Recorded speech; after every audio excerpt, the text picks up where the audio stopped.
नमस्कार, आप देख रहे हैं कशिश न्यूज का डिजिटल प्लेटफॉर्म और इस समय की सबसे बड़ी खबर के साथ एक सनसनीखेज खबर के साथ आपके साथ मैं हूं दीपक शर्मा। और बड़ी खबर है एक ऐसे शख्स की जिसके किसी संगठन के साथ जुड़ने की खबर ने सुर्खियां बटोरी। 15 अगस्त स्वतंत्रता दिवस के उन व्यस्त कार्यक्रमों के बीच सुनील पांडे के बीजेपी में शामिल होने को लेकर आयोजित मिलन समारोह का पोस्टर वायरल हुआ और फिर इसने चर्चा के बाजार को गर्म कर दिया।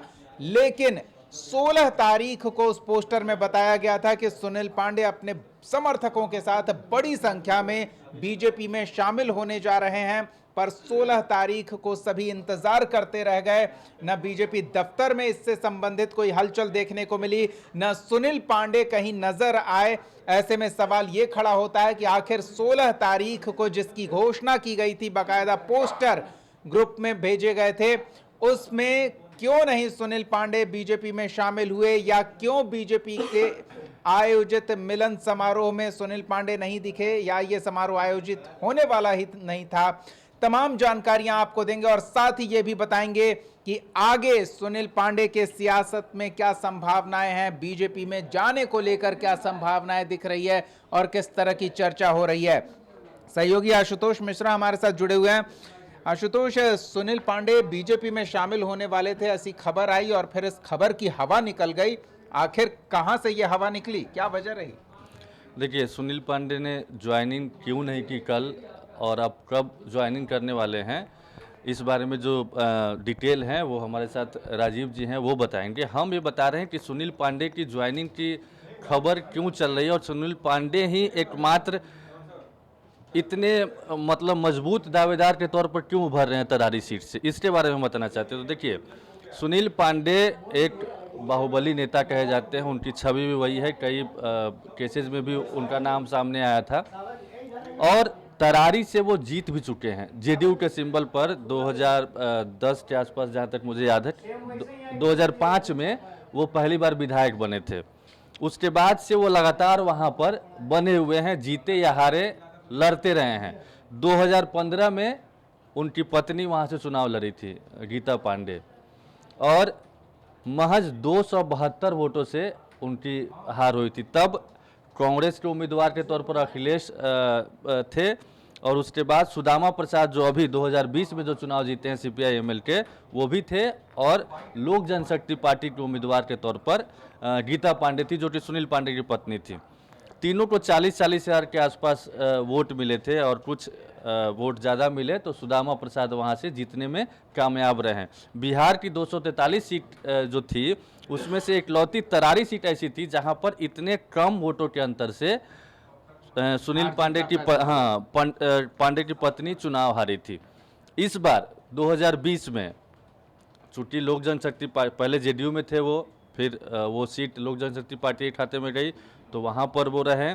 उसके बाद वो जब लोक जनशक्ति पार्टी दो धड़े में बटी, तब वो चिराग पासवान के साथ ना जाकर के पशुपति पारस के गुट में रहे, लेकिन वो सीट तब बीजेपी के खाते में गई और वहाँ से बीजेपी ने 2020 की बात में कर रहा हूँ, कौशल कुमार विद्यार्थी को उम्मीदवार बनाया था। तीसरे नंबर पर रहे थे कौशल कुमार विद्यार्थी, 13,000 समथिंग वोट उनको मिले थे, महज 8.14% वोट मिले थे। उसके बाद सुदामा प्रसाद वहाँ से चुनाव जीते सीपीआई एमएल के, उनको 11,000 वोट मिले। सुनील पांडे जो कि बतौर निर्दलीय चुनाव लड़ रहे थे, उनसे ज़्यादा 11,000 वोटों से वो चुनाव जीते थे। तो इस तरीके से निर्दलीय उम्मीदवार रहते हुए भी सुनील पांडे ने ये बता दिया कि वो उनको पार्टी से ज़्यादा मतलब नहीं है, उनका फेस ही, उनका नाम ही, उनकी पहचान ही काफ़ी है। तो इस तरीके से 37% के आसपास वोट मिले थे सुनील पांडे को और 43.53% वोट मिले थे सुदामा प्रसाद को और उनकी जीत मिली थी, और 8.14% वोट महज मिले थे कौशल कुमार विद्यार्थी को। तो यही बात है, आज की तारीख में उपचुनाव सेमीफाइनल के तौर पर देखा जा रहा है और हर पार्टी का यही मोटिव होता है, कोई भी किसी छवि से ताल्लुकात रखता हो वो सेकेंडरी है। फर्स्ट प्रायोरिटी ये होती है कि कौन चुनाव जीत सकता है, वहाँ पर कौन टक्कर दे सकता है। सबसे पहला नाम आता है तो वो सुनील पांडे का नाम आता है। और इसी के लिए देखिए, सुनील पांडे आरएलजेपी में रहते हुए जैसे ही उपचुनाव में सुदामा प्रसाद वहाँ से जीते, आरा से सांसद बने, वो सीट खाली हुई, सबसे पहले उन्होंने नीतीश कुमार के साथ मुलाकात की। तस्वीर भी सामने आई, तो उन्होंने खुद शेयर किया था, पोस्ट भी किया था। उसके बाद नीतीश कुमार से जो भी बातचीत हुई होगी, कहा गया होगा कि ये सीट हमारे खाते में नहीं है, चूँकि 2020 में जेडीयू ने ये सीट बीजेपी के खाते में दे दी थी। तो बीजेपी वहाँ से कौशल कुमार विद्यार्थी को उतारा था बीजेपी को। खैर, बीजेपी के खाते में सीट जाए, जेडीयू के खाते में जाए, या फिर एनडीए गठबंधन में शामिल किसी भी दल, आरएलजेपी हो, ये सब में नीतीश कुमार की भूमिका बेहद अहम रहती है, यानी कि उनकी सहमति अनिवार्य रहती है। ऐसे में सुनील पांडे की मुलाकात होती है नीतीश कुमार से, नीतीश कुमार के साथ सारी बातें होती है। वो टॉस कर देते हैं बीजेपी पर कि आप वहाँ जाइए, लाइनअप भी कर देते हैं एक तरीके से सब कुछ, और फिर वहाँ पे बीजेपी नेताओं, मीडिया के कैमरे से छिपते छिपाते बीजेपी के नेताओं से भी डील पक्की होती है, बातचीत होती है, और फिर एक तारीख तय होती है 16 अगस्त 2024 ज्वाइनिंग की तारीख। लेकिन कहा जा रहा है, जो हमारे पास जो इन्फॉर्मेशन है, बाकी डिटेल में राजीव जी बताएंगे, कि शायद प्रदेश अध्यक्ष उस दिन किसी काम की वजह से व्यस्त थे, कहीं बाहर चले गए थे, इस वजह से उनकी ज्वाइनिंग नहीं हो पाई। आने वाले दिनों में कब ज्वाइनिंग होगी ये भी राजीव जी बताएंगे। तो ये इतना हम जरूर बताएंगे कि सुनील पांडे की ज्वाइनिंग बीजेपी में तय है, उनका चुनाव लड़ना भी तय है। उनकी पत्नी नहीं, वो खुद चुनाव लड़ेंगे, बीजेपी के सिंबल पर ही चुनाव लड़ेंगे। हाँ, कुछ और लोग भी हैं जो वहाँ पर नीतीश कुमार की पार्टी के साथ जुड़े हुए हैं और उम्मीद पाले हुए हैं कि शायद इस बार उनका नंबर लग जाएगा। एक संजय शर्मा जी भी हैं जिनके नंबर लगने की बात, मतलब कोशिश कर रहे हैं नीतीश कुमार से। जैसे ही उपचुनाव मतलब वो सीट खाली हुई तभी से वो लगे हुए हैं। नीतीश कुमार से मुलाकात भी हुई है, उससे पहले भी मुलाकात हुई। वो बातचीत कर रहे हैं कि किसी तरीके से उनकी लॉटरी लग जाए। उनका दावा तो ये भी है कि नीतीश कुमार ने उनको आश्वासन भी दे दिया, भरोसा भी दे दिया है। देखते हैं क्या होता है। फिलहाल बीजेपी के सिंबल पर बीजेपी ज्वाइन करने वाले हैं सुनील पांडे। कब ज्वाइन करने वाले हैं ये अभी जस्ट थोड़ी देर में बता देंगे। और वहाँ से तरारी सीट से चुनाव लड़ना भी तय है। और जो फिलहाल जो परिस्थिति है, जो समीकरण है, तो इसमें टक्कर तो सुनील पांडे बतौर निर्दलीय उम्मीदवार रहते हुए भी दे चुके हैं। अभी जो परिस्थिति चल रही है सब कुछ, चूँकि उपचुनाव में माना जाता है कि जो सत्ता पक्ष होता है या सत्ताधारी पार्टी होती है, सत्ताधारी गठबंधन जो होता है, आमतौर पर मतदान उसी के फेवर में होता है। उपचुनाव के रिजल्ट ऐसे कई बार जो ट्रेंड रहा है वैसा ही रहा है। तो इस तरीके से बीजेपी या एनडीए के लोग भी ये मान कर बैठे हैं कि सुनील पांडे को और वहाँ से लड़ाया जाता है तो ये सीट उनकी पक्की है। बहुत बहुत धन्यवाद आशुतोष। है तो तरारी विधानसभा उपचुनाव को लेकर सुनील पांडे की खबर यह है कि चुनाव में उतरने की तैयारी पूरी है, बातचीत चल रही है पार्टी सिंबल को लेकर, और यह बातचीत बीजेपी के साथ चल रही है। निर्दलीय रहते हुए जो व्यक्ति 37-38% वोट बटोर सकता है, अगर संगठन का साथ मिल जाए तो वो व्यक्ति जीत सुनिश्चित कर सकता है। और सभी दल जिताऊ प्रत्याशी पर ही, जी हां, जो घोड़ा रेस दौड़ कर जीत सकता है उसी घोड़े पर दांव लगाया जाता है, और सुनील पांडे रेस जीतने वाला घोड़ा नजर आ रहे हैं। लेकिन बीजेपी में शामिल होने की 16 अगस्त को जो खबरें आई थी, वो कार्यक्रम क्यों नहीं हुआ और आगे ये कार्यक्रम कब होगा? सहयोगी राजीव हमारे साथ जुड़ रहे हैं, इनसे समझने का प्रयास करते हैं। राजीव, जिताऊ घोड़ा तो हैं सुनील पांडे और सभी उन्हीं पर दांव लगाना चाहेंगे, लेकिन इस दांव को लेकर जो पोस्टर आया था, उस पोस्टर में जो तारीख थी 16 अगस्त को मिलन समारोह, वो तारीख बीत गई पर कार्यक्रम नहीं हुआ। पहले तो क्यों नहीं हुआ ये जानना चाहेंगे। जी देखिए, कशिश न्यूज को एक्सक्लूसिव जानकारी मैं देने जा रहा हूं आपके जानिब से। कशिश न्यूज पर दर्शक ये जान ले कि सुनील पांडे तो भाजपा ज्वाइन कर रहे हैं, लेकिन उनके बेटा संदीप पांडे चुनाव लड़ने वाले हैं, वो भी साथ में ज्वाइन करने जा रहे हैं। आपने सवाल किया कि 16 तारीख को क्यों नहीं ज्वाइनिंग हुई, तो सुनील पांडे को लेकर के असमंजस की स्थिति थी भाजपा में। उनका जो बाहुबली चेहरा था उसको लेकर के भाजपा के बहुत सारे नेता पचा नहीं पा रहे थे, अपनी छवि को देख रहे थे कि भाजपा की छवि इस तरह की नहीं रही है कि कोई अपराधी प्रवृत्ति का आदमी उनका कैंडिडेट हो जाए और उनकी पार्टी में शामिल हो जाए, तो इसको लेकर के संशय था। लेकिन अब जब मामला ऊपरी लेवल पे गया तो हुआ कि भाई सुनील पांडे आप ज्वाइन करिए, लेकिन टिकट आपको नहीं देंगे, आपके बेटे संदीप पांडे को देंगे। ये मेरी जानकारी में आई है बात। और संदीप पांडे चुनाव लड़ने जा रहे हैं उपचुनाव तरारी से। सुनील पांडे चेहरा होंगे, लेकिन चुनाव लड़ेंगे संदीप पांडे। और सुनील पांडे और संदीप पांडे यानी कि 18 अगस्त को भाजपा ज्वाइन करने जा रहा है। ये जानकारी भी कशिश के दर्शकों को हम लोग पहली बार दे रहे हैं, किसी के पास नहीं है।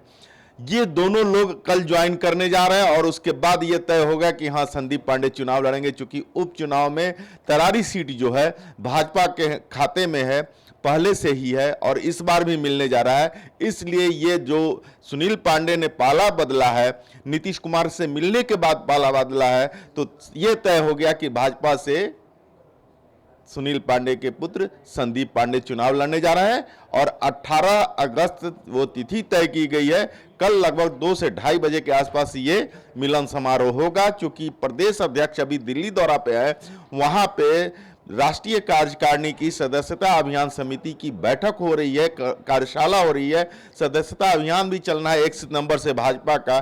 तो उसको लेकर के जब वो लौटेंगे कल सुबह, यानी रविवार की सुबह जब डॉक्टर दिलीप जायसवाल लौटेंगे, तब वो कार्यक्रम का समय तय होगा। और उसके बाद ये जानकारी आप लोग कशिश चैनल के माध्यम से हम लोग दे रहे हैं सबको। चलिए, तो ये भी साथ में जानकारी चाहेंगे आप हमारे दर्शकों को दें कि जिस तरह से चर्चा का बाजार गर्म है, जो कुव्वत सुनील पांडे रखते हैं अपने क्षेत्र में, क्या वही ट्रांसफर कर पाएंगे जब उनके बेटे मैदान में होंगे? तो जी देखिए, हाँ क्यों नहीं। आप सोचिए कि सुनील पांडे निर्दलीय होते हुए भी अपना चुनाव वो लड़ते हैं और उसके बाद सेकंड पोजीशन पाते हैं। मात्र 11,000 का मार्जिन होता है। सुदामा प्रसाद जो कि अभी लोकसभा में आरा से सांसद चुन लिए गए हैं, जिसके चलते ये सीट खाली हुई है। तो उस स्थिति में आप देख लीजिए कि जिस तरह से सुदामा पांडे वहां 43.53% वोट शेयर उनको मिला था, पूरे जो वोटिंग पैटर्न था उसमें सुनील पांडे का था 37.05%। और जो भाजपा के कौशल विद्यार्थी थे उनको 8.14 मिला था। तो आप सुदामा प्रसाद के बनिस्बत देख लीजिए तो सुनील पांडे और कौशल विद्यार्थी दोनों का शेयर अगर जोड़ दिया जाए तो वो 45-46% के आसपास हो जाता है, जो कि सुदामा प्रसाद के 43% से ज्यादा है। तो ये जो वोट है इसमें थोड़ा आगे पीछे भी हो सकता है। तो उस चूंकि देखिए सुदामा पांडे सशक्त उम्मीदवार थे भाकपा माले के, वो जमीन से जुड़े हुए वहां से नेता थे। इसी के चलते वो आरा का संसदीय चुनाव भी जीते थे, सांसद भी बन गए। तो वो दमखम का नेता अभी फिलहाल भाकपा माले में नहीं नजर आ रहा है। और उसमें जो है जदयू सीट नहीं ले रही है, भाजपा को मिल रहा है। तो बात हो रहा है कि कहीं ना कहीं से भाजपा भी चाहती है कि जो ये सेमीफाइनल है 2025 से पहले का सेमीफाइनल, ये हम इस रूप में लेकर के आए कि हम लोग जीत जाएं किसी तरह, और जिताए कैंडिडेट को वो लोग चाहते हैं वहां से लड़ाना। तो उस स्थिति में सुनील पांडे की छवि को लेकर के भाजपा में जो असमंजस की स्थिति थी, संदीप पांडे के रूप में वो सामने आ गया है। अपने साथ किसी आपराधिक छवि वाले व्यक्ति को न रखें, ये कोशिश भी है, और साथ ही साथ तरारी में जीत सुनिश्चित हो, ये कोशिश भी है। हाँ देखिए उपचुनाव होने हैं 4 सीटों पर। चारों सीट जो है वो महागठबंधन का सीट है। अगर तरारी सीट जीत जाते हैं तो भाजपा को एक एनर्जी मिल जाएगा, एक विटामिन जो कहलाता है कि 2025 से पहले हम मजबूत होने वाले दवाई खा लेते हैं, तो वो तरारी सीट दिखाई दे रही है भाजपा के लिए। क्योंकि भाजपा बड़ी पार्टी आज के डेट में बिहार में है वो, तो उस स्थिति में वो चाहती है कि हम अपने आप को इस रूप में लेकर के आए कि 2025 हमारे लिए आसान हो जाए।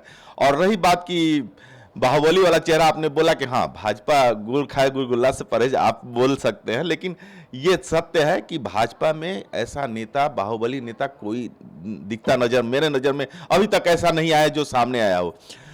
और सुनील पांडे को भी राजनीति करनी है, उनकी पत्नी को भी राजनीति करनी है, तो अब उन्होंने अपने बेटे पर दांव खेलने की मैंने सोचा है, और इसी के तहत ये ज्वाइनिंग हो रही है। रविवार को दोपहर में 2 बजे के आसपास ये ज्वाइनिंग होने का सूचना हम लोग को मिल चुका है।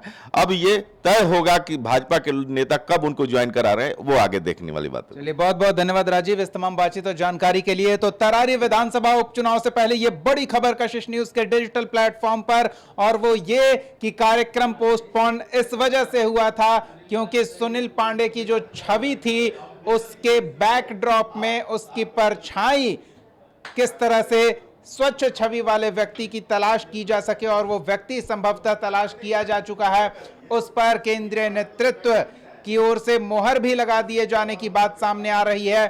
रविवार को पत्ते खुलेंगे और कौन कौन से तुरुप के इक्के निकलकर सामने आएंगे उससे भी हम आपको रूबरू कराएंगे। तो ऐसे ही ताजा तरीन और पर्दे के पीछे की चुनावी खबर के साथ जुड़े रहने के लिए कशिश न्यूज के चैनल को सब्सक्राइब करना ना भूलें। वीडियो नोटिफिकेशन आप तक सबसे पहले पहुंचे इसके लिए बेल आइकॉन भी जरूर दबाएं। कमेंट सेक्शन में इस मुद्दे पर आप अपनी राय भी साझा करें। बहुत बहुत धन्यवाद जुड़ने के लिए। नमस्कार।